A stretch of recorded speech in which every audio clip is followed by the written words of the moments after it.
우리 아담과 하와 이야기 보면은 아담이 죄를 범하고 나서 하나님을 피하여 숨었어요.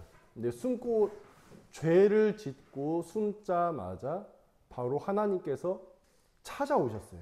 그러니까 여기서 우리가 놀라운 점 한 가지는 죄와 함께 하나님의 은혜가 임했다는 거예요. 하나님께서 직접 찾아오셨다는 거예요. 그리고 하나님께서 찾아오셔서 공의를 행하세요. 인간에게 찾아오셔서 공의를 행하세요. 하나님은 절대로 죄 지은 것에 대해서 죄 없다 하지 않으세요. 그걸 묵인하지 않으세요. 제가 저번 주에도 설교했다시피 죄의 삭은 치러져야 되는 법이고 그건 대가고 결과를 필연적으로 가져와요. 그래서 하나님은 공의를 행하시기 위해서 오셨는데 동시에 뭐도 가지고 오셨냐? 은혜도 가져오셨어요. 자, 우리 창세기 3장 한번 같이 읽어줘 또. 참 이 아담과 하와 창세기 이 이야기는 많은 이야기를 담고 있는 것 같아요. 파면 팔수록 더 깊은 맛이 우러나오네요. 자, 그러고 나서 하나님께서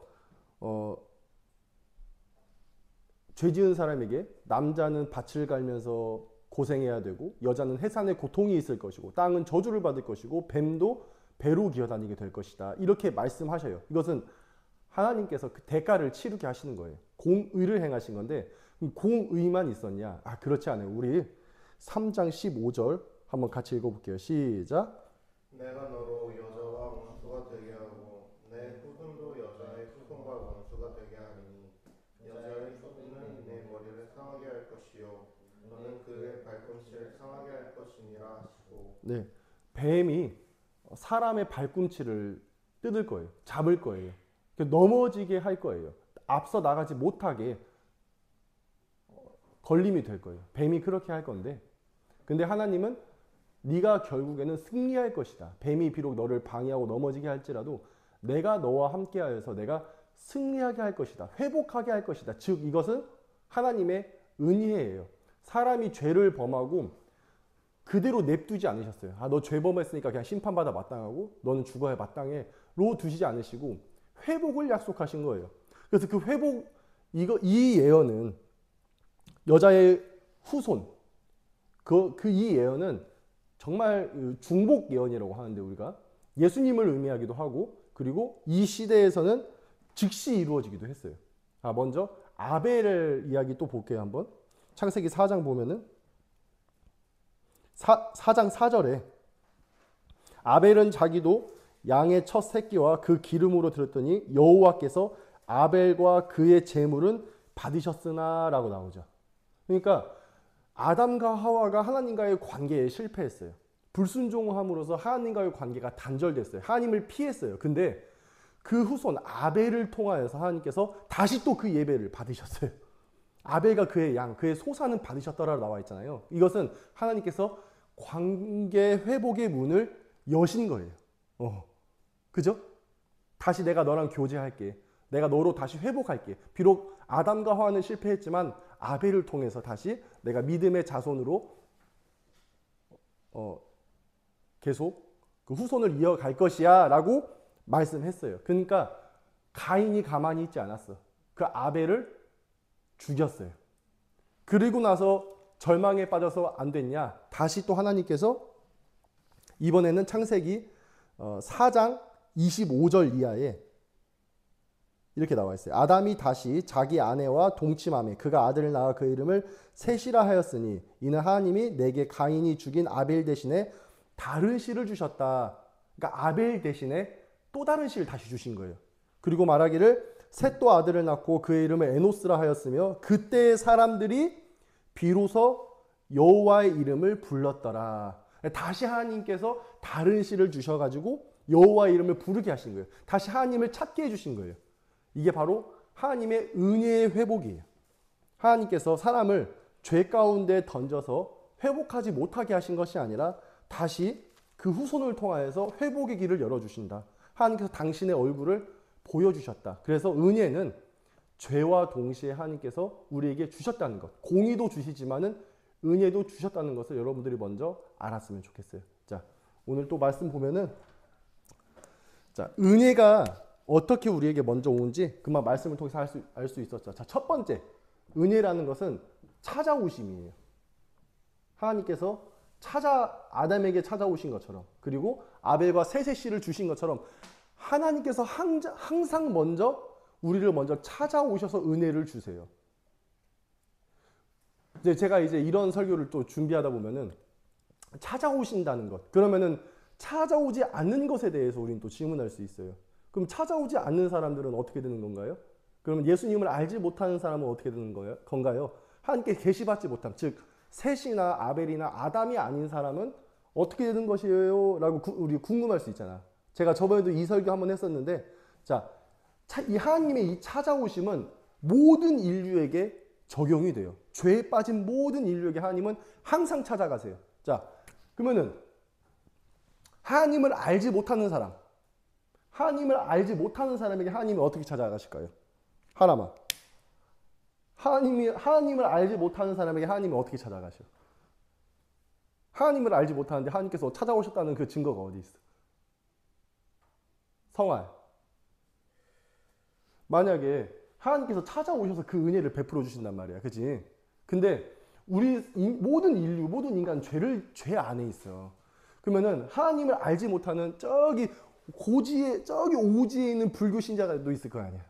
혹은 아주 옛날에 뭐 4,000년 전에 이집트의 저 구석에, 아프리카 맨 구석에 그러 있는 사람들은 하나님의 찾아오심을 경험하지 못했을까? 하나님의 은혜를 경험하지 못했을까? 항상 옆에 계시는데 보지 못할 뿐. 맞아요. 지우이도 그렇게 생각해요? 네, 맞아요. 하나님의 은혜라는 것은 모든 인류에게 주어져. 그러면 하나님의 찾아오심, 자, 우리는 하나님의 찾아오심을 이제 두 가지로 말해야 돼. 하나님의 은혜에 대해서. 자, 하나는 보편적이야. 자, 이 보편적 계시에 대해서 우리 로마서 1장 또 다시 읽어보기. 이 이야기는, 이 설교는 제가 했는데도 불구하고 또 하는 이유는 계속 이게 망각돼서 그래요. 세상 살다 보면은. 자, 또 로마서 1장 보면은, 로마서 1장 18절 이하 한번 보면은, 로마서 1장 18절 이하에 보면은 하나님의 진노가 불의로 진리를 막는 사람들의 모든 경건하지 않음과 불의에 대하여 하늘로부터 나타납니다. 이는 하나님을 알만한 것이 그들 속에 있습니다. 하나님을 알만한 것이 모든 경건하지 않는 자, 무신론자, 저기 오지에 있는 자, 하나님의 이름을 한 번도 듣지 못하는 티벳 고원의 어떤 불교 신자, 그런 모든 사람에게들조차도 하나님을 알만한 것이 그들 속에 있습니다. 그리고 창세로부터 20절에 창세로부터 그의 보이지 아니하는 것들 곧 그의 영원하신 능력과 신성이 그가 만드신 만물에 분명히 보여 알려졌나니 그러므로 어떻게? 그들이 핑계하지 못할 것입니다. 하나님께서 모든 만물 가운데 하나님의 능력과 신성과 영원하심과 그 모든 가르치심이 하나님을 즉 계시하심이 나타내심을 찾아오심이 모든 만물 가운데 있어요. 그거를 각자 느끼는 건 다를 거고 만물마다 그게 다 다를 거야. 근데 사람들이 어떻게 해요? 하나님을 알되 하나님을 영화롭게도 안 하고 감사하지도 않고 그 생각이 허망해져서 마음이 어두워졌습니다. 그 사람들은 스스로 지혜 있다고 여기나 즉 하나님이 없다고 하거나 혹은 하나님이 아닌 신을 섬기면서 스스로 지혜롭다고 여겨요. 그래서 그들은 썩어지지 아니하는 하나님의 영광을 썩어질 사람과 새와 짐승과 같은 우상으로 전부 다 바꾸어 버렸습니다. 그러니까 우상을 섬기게 된 이유가 바로 여기에 있다는 거예요. 하나님은 분명히 계시하시는데 그 사람들이 이런 것들로 바뀌어버렸다. 그러니까 이게 바로 뭐예요? 보편적 하나님의 찾아오심, 은혜, 계시라는 거예요. 자, 이것은 이제 만물 가운데 나타나고 우리가 좀 더 이 이야기를, 이 증거를 확충하기 위해서 로마서 2장에 또 나와 있어요. 로마서 2장 12절 보면은 무릇 율법 없이 범죄한 자는 또한 율법 없이 망하고 율법이 있이 범죄한 자는 율법으로 말미암아 심판을 받습니다. 그러니까 하나님께서 율법을 주셨단 말이에요. 근데 율법을 줬는데 범죄한 자는 그 율법 안에서 그 심판을 받을 것이고 율법을 모르는 저기 오지에 있는 모든 인류들은 나머지 인류들은 율법 없이 심판받을 거예요. 왜? 하나님은 공의의 하나님이기 때문에 그 사람이 알고 있는 수준에 따라 하나님의 계시와 하나님께서 조명하신 수준에 따라서 심판하신다는 거야. 즉 그만큼 많이 알고 많이 받은 사람은 그 책임 안에서 심판받을 것이고, 알지 못하는 사람은 그 안에서 또 심판받을 것이다. 그 마음가짐이 어떠냐가 중요한 거야. 그래서 여기 밑에 말하기를 14절에, 로마서 2장 14절에 율법 없는 이방인이 본성으로 율법의 일을 행할 때 이 사람은 율법이 없어도 자기에게 율법이 됩니다.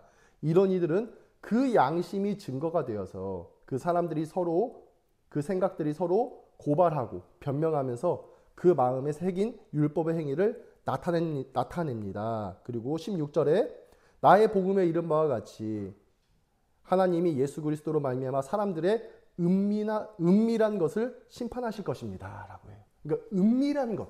즉 사람 안에 뭐가 있는지 몰라. 저 오지에 있는 사람, 뭐 저기 멀리에 하나님을 전혀 알지 못하는 사람, 모든 사람들의 그 은밀한 것을 이미 하나님께서 다 보고 계신다는 거예요. 그 사람이 보편적 계시, 즉 만물을 통하여서 하나님께서 나타나기도 하고, 또 어떻게? 양심을 통하여서, 내면의 소리, 양심을 통하여서 하나님께서 그 사람을 전부 계시하시고 보여주신단 말이에요. 내가 여기 있다. 너 그 양심에 따라 행하라. 라고 보여주신단 말이에요. 그러면 그 자기가 받고 있는 그 계시의 빛, 조명 아래에서 그 사람들은 각자 할 바를 할 것인데, 하나님께서 그 사람 안에 은밀한 것까지 다 보신다는 거야. 아, 내가 지금 어떻게 자기 기만을 하고 있고 어떻게 마음이 치우쳐, 그런 걸 다 보시고 심판하신다는 거야. 근데 중요한 것은 이렇게 해서 가능성적으로는 이게 돼요. 이게 정말 중요해요.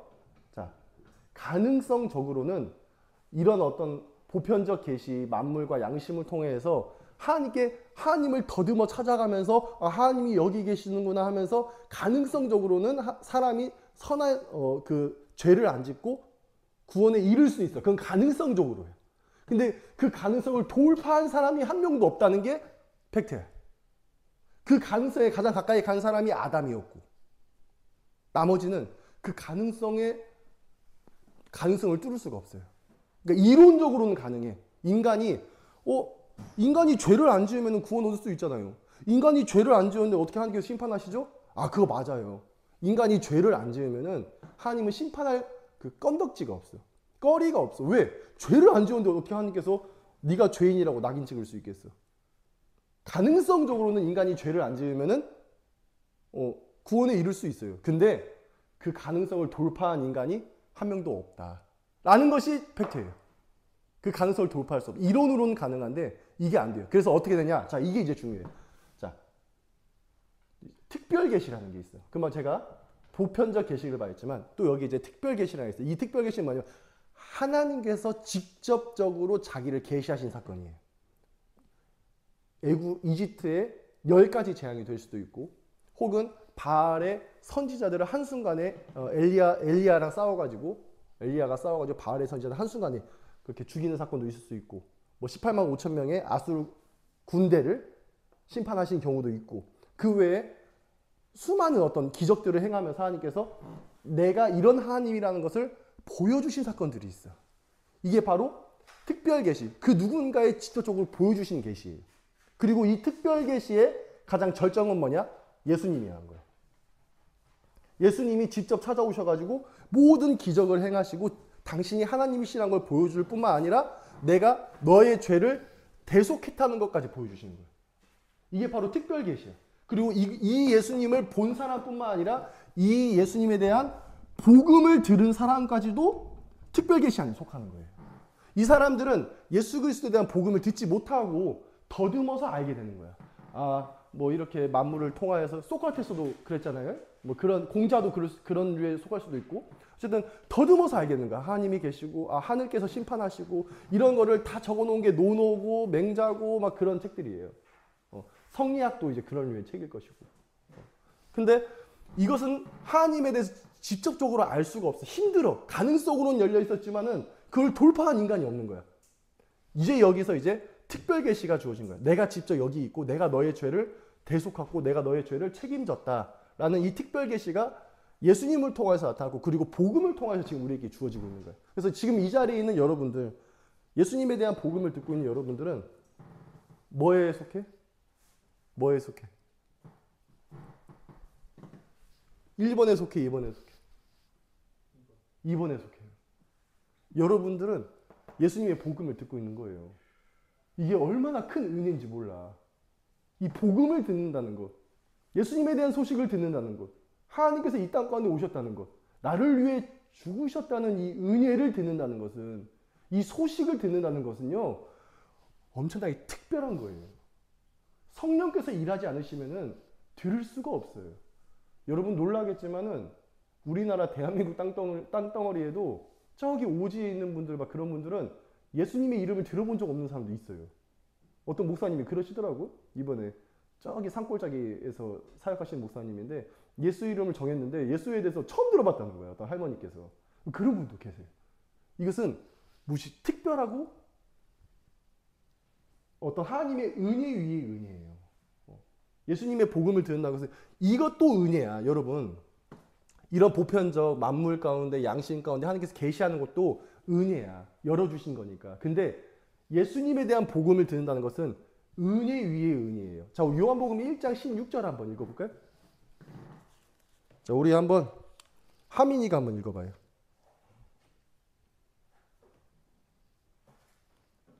요한복음 1장 16절.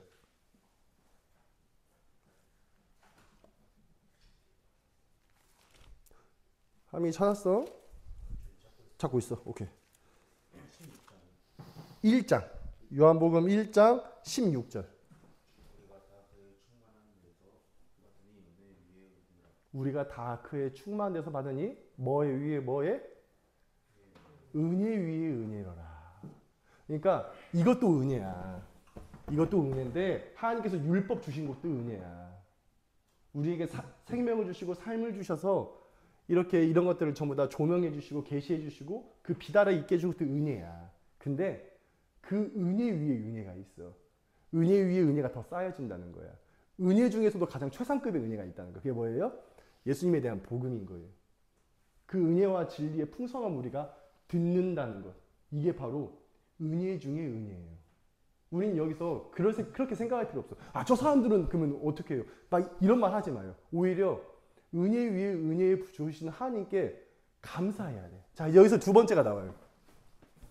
그래서 이제 많은 사람들이 빠지는 그게 뭐냐면은, 그건 왜 하나님께서 나에게 왜 은혜 위에 은혜를 주셨을까라고 생각했을 때 절대로 우리는 여기서 자기의 공로를 생각해서는 안 돼. 물론 생각이 들 수도 있어.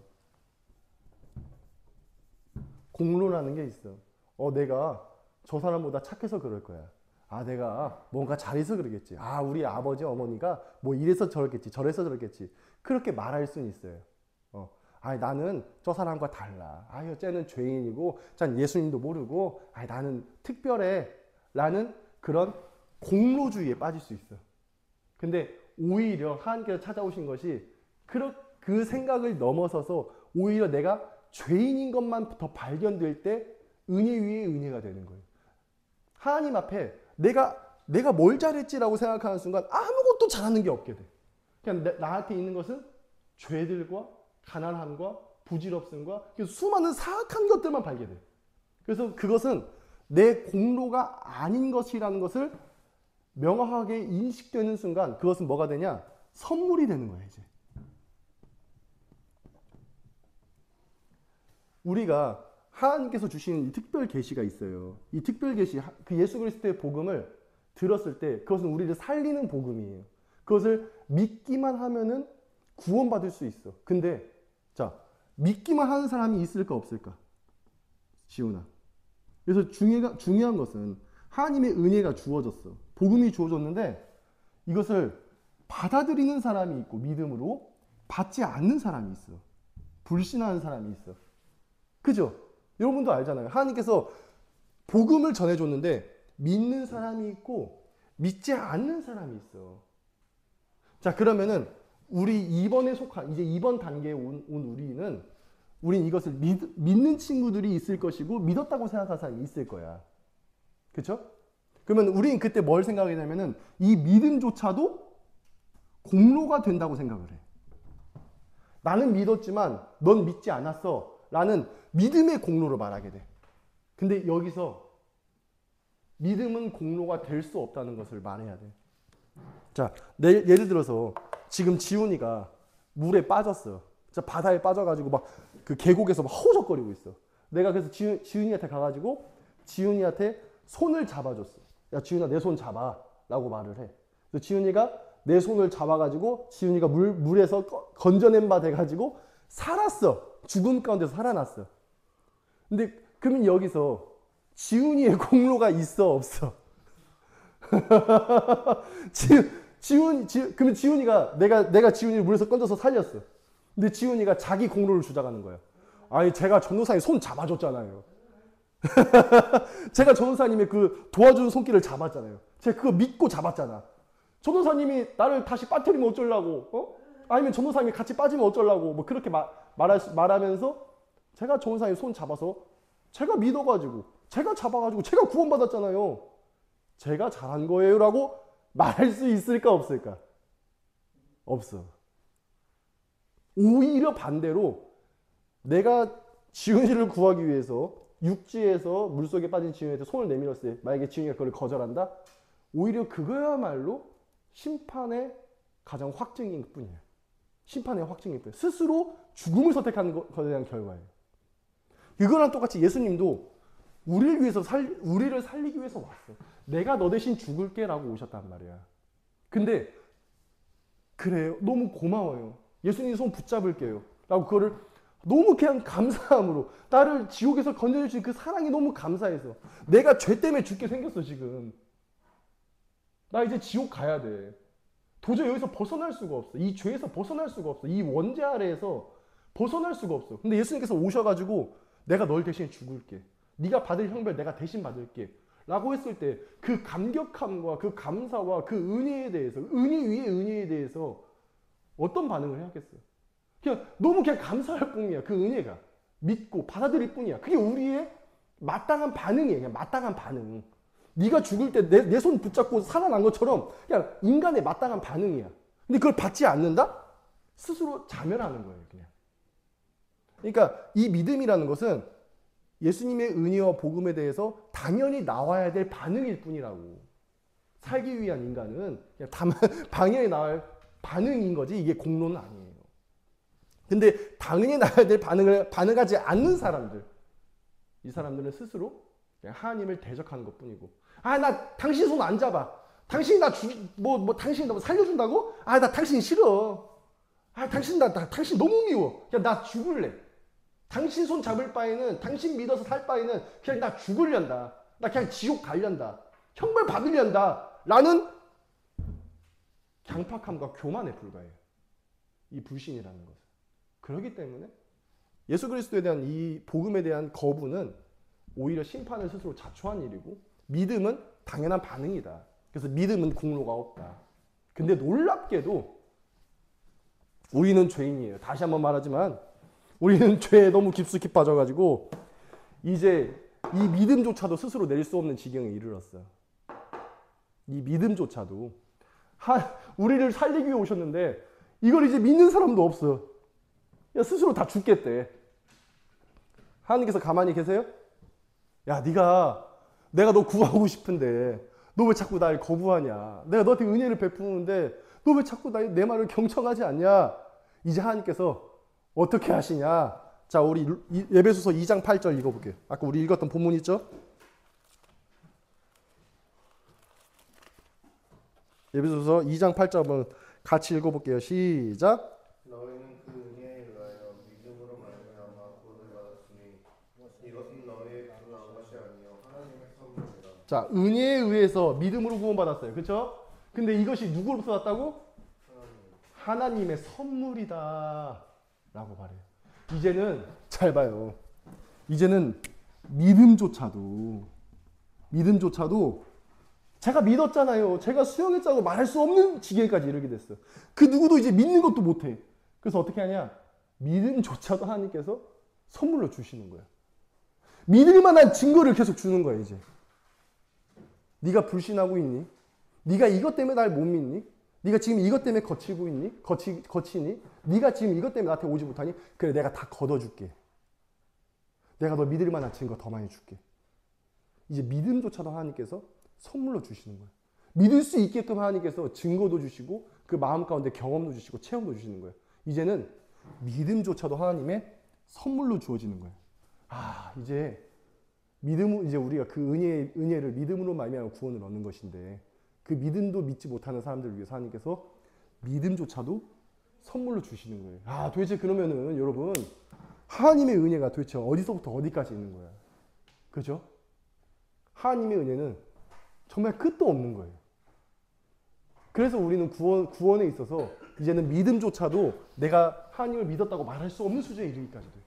나 같은 죄인 구하신 그 하나님, 믿음까지 선물로 주신 그 하나님께 그저 감목하고 살 뿐이야. 자, 이제 세 번째 마지막이에요. 이렇게 은혜를 경험한 사람. 하나님, 저를 이렇게 살려주신 하나님 너무 감사해요. 그 사랑을 경험한 사람은요, 이제 놀랍게 변화하게 돼요. 즉, 새로운 정체성을 얻게 되는 거예요. 그 사랑에 감복된 사람은 여러분, 자, 우리 요한일서 4장 10절 한번 읽어볼까요? 요한일서 4장 10절. 이제 끝났네요. 요한일서 4장 10절에, 자, 같이 4장 10절 시작. 사랑은 여기 있으니 우리가 하나님을 사랑한 것이 아니에요. 하나님이 우리를 사랑하사 우리 죄를 속하기 위하여 화목제물로 그 아들을 보내셨습니다. 우리가 아무도 하나님을 사랑한 사람도 없고 먼저 나아간 사람이에요. 사랑이 여기 있으니 바로 그 아들 보내신, 나를 대신해서 죽으신 그 사랑입니다. 자, 이 사랑은 받은 만큼 사랑하는 법이에요. 사랑은 아는 만큼 사랑하는 법이에요. 사랑을 받은 사람만이 진정으로 사랑할 수 있는 법이거든요. 근데 사랑이 유일하게 딱 한 곳에만 있는 거예요. 바로 예수 그리스도 안에 있어요. 그게 사랑의 절정이에요. 나를 대신해서 죽으신 그 대속 외에는 사랑을 이 세상 어디에서 찾을 수 없는 거예요. 나를 대신해서 과연 어떤 사람이 지옥에 갈 수 있을까요? 실제로 우리가 고백하잖아요. 그가 나를 대신해 죽으셔가지고 수울에 사흘 동안 있었잖아요. 누가 나를 대신해가지고 그 지옥 형벌을 감당하겠어요? 누가 나를 대신해서 죽겠어요? 심지어 죄인 되었고 원수 되었던 나를 위해서예요. 자식조차도, 부모조차도 자기 자신한테 원수 돼가지고 칼을 들이밀고 자기 죽이려고 그러면은 부모도 자식 버려요. 부모도 자식 손절해. 근데 예수님은 죄인 되었던 우리를 위해서 죽으신 거예요. 사랑이 여기 있는 거예요. 은혜 위에 은혜고 진정한 사랑이 여기 있는 거예요. 그러면은 그 진정한 사랑을 받은 사람은, 진정한 그 은혜를 경험한 사람은요, 삶 자체가 바뀌게 돼요. 사랑을 진짜 경험한 사람은 삶 자체가 진정한 사랑의 삶으로 바뀌게 되는 거예요. 그래서 사랑의 완성을 이제 예수 그리스도 안에서 우리가 경험할 수 있게 되는 거예요. 여러분들이 오늘 이 말씀을 통하여서 하나님의 은혜가 얼마나 충만하고 큰 것인지 다시 한번 경험했으면 좋겠어요. 그리고 그 은혜를 헛되이 받지 말고, 그 은혜를 그저 흘러보내지 말고 한번 우리 곰곰이 그 은혜를 곱씹어 보면서, 우리가 지금까지 제가 죄에 대해서 설교를 엄청 길게 했잖아요. 그리고 은혜에 대해서는 짧은 것 같아요, 지금 보니까. 근데 죄에 대해서 제가 길게 설명한 이유는 내가 얼마나 죄인이고 죄 아래에서 종속된 인생이란 걸 깨달으면 깨달을수록 그 은혜가 더 크게 보이니까 죄에 대해서 강조할 수밖에 없는 거예요. 내가 얼마나 더러운 인간인지, 죄에서 벗어날 수 없는 인간인지를 진정으로 인식할 때 그 은혜가 더 크게 보이는 거예요. 그래서 하나님께서 우리를 위해서, 정말 죄인된 우리를 위해서 죽으신 그 사랑을 우리가 다시 한번 기억하면서 하나님께 돌아가고 하나님의 그 사랑을 다시 한번 생각하면서 내 안에서 되살리면서 새로운 사랑의 삶을 살 수 있는, 새로운 성령 안에서 정체성을 가져 살 수 있는 우리 인피제일교회 청년들이 다 되기를 예수님의 이름으로 간절히 축원드립니다. 하나님 아버지, 오늘 말씀을 통하여서 우리 청년들이 이제 죄에 대해서, 죄가 얼마나 무서운 것인지, 죄가 결코 가벼운 것이 아니라는 것을, 죄가 가지고 오는 그 결과와 대가가 얼마나 무서운 것이며 결코 우리가 감당할 수 없는 것이라는 것을 하나님, 우리 청년들이 지금은 이제 깨닫게 해주시고, 죄를 무서워하고 피하고 죄를 짓지 않을 수 있는 그런 청년으로 살아갈 수 있도록 도와주세요. 하나님, 저희가 죄 앞에서 무너지고 죄 앞에서 굴복하고 있을 그때에 한 줄기 빛으로 저에게 찾아오셔서 저희를 구원하시기 위해서 오신 그 예수님의 그 은혜를 다시 한번 우리 청년들이 생각하면서 살아갈 수 있도록 도와주세요. 사랑 되신 예수님의 이름으로 기도드립니다.